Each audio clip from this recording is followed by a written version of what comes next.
it's Jackie. I tried to do something with the hair, but I'm just gonna be a 80s mom for today. Um, so I'm gonna respond to the weekly prompt. This week's was, what are the politics of the fifth season? What is the perspective of the novel listed on social issues, and then using passages to explain your answer. So I have a couple passages. So I think the first thing that the text really emphasizes is freedom is the best way to live and the best life to have. I feel like the message that the text is sending in that is that the only true life is a life of freedom. Doesn't matter what you do with that freedom, but when you're free, you can actually live.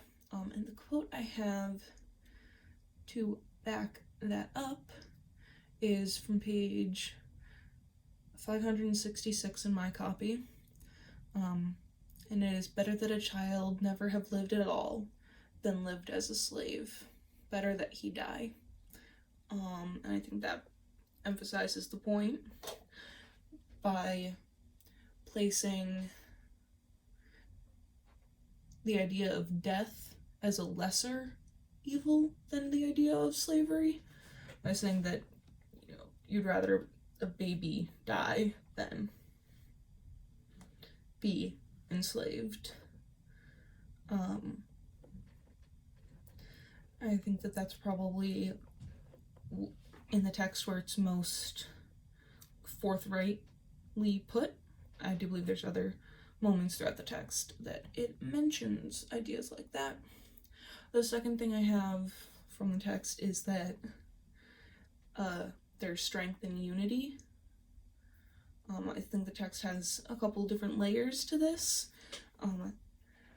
I think that the unity this text is finding strength in isn't the unity of like an army or a government, but the unity of friends and family and people who truly care about one another, living and protecting each other.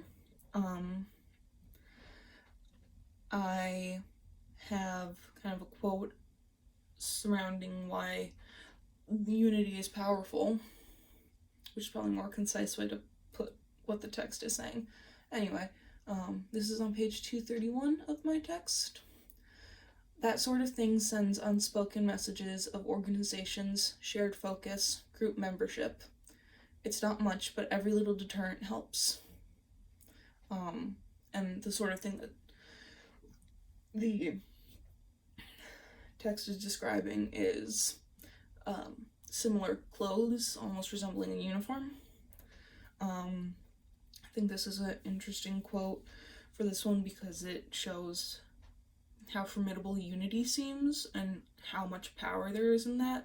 And it says it outright, it's not much, but every little deterrent helps. It's just this added extra layer of strength given to people when they're part of a group, no matter what that group is. And I think the text is saying that specifically in the situations that the text describes as unity, the situation of course being Essen and Hoa approaching a commandeered road stop to try and get some water. Like it shows that even just two people presenting as unified has a power and gives them an edge to it. On this page in my text, there's another quote that I feel like adds some interesting context to that previous one. And this is slightly before it.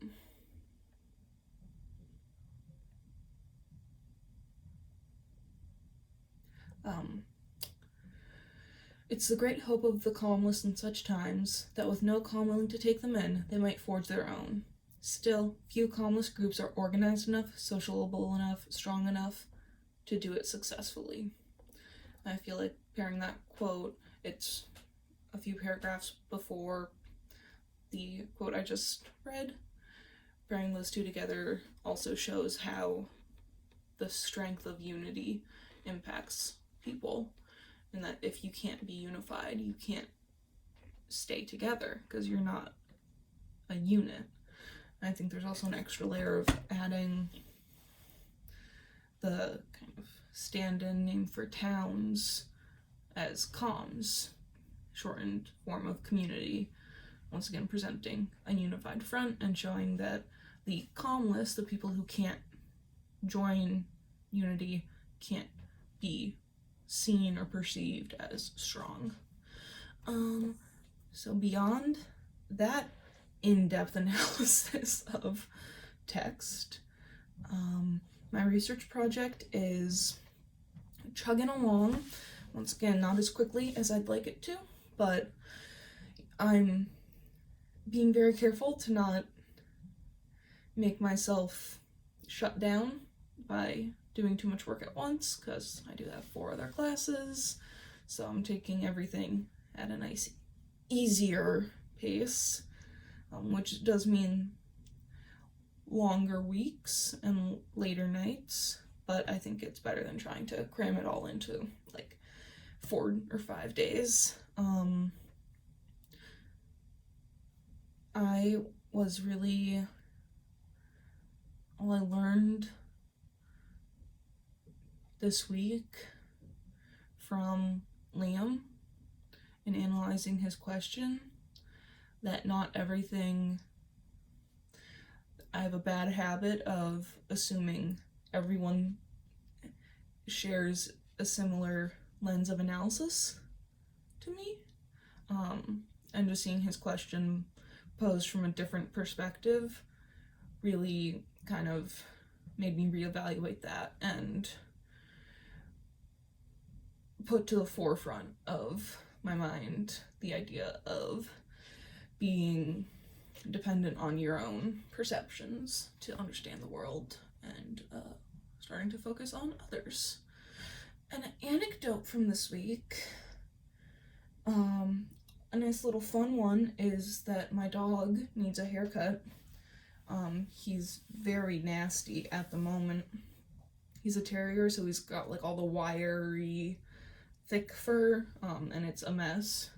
But my sister and I have started calling him Grandpa Stinky and Stinky Thickums, which is just a little drop of insanity that's bubbling up in isolation. But that's his new name.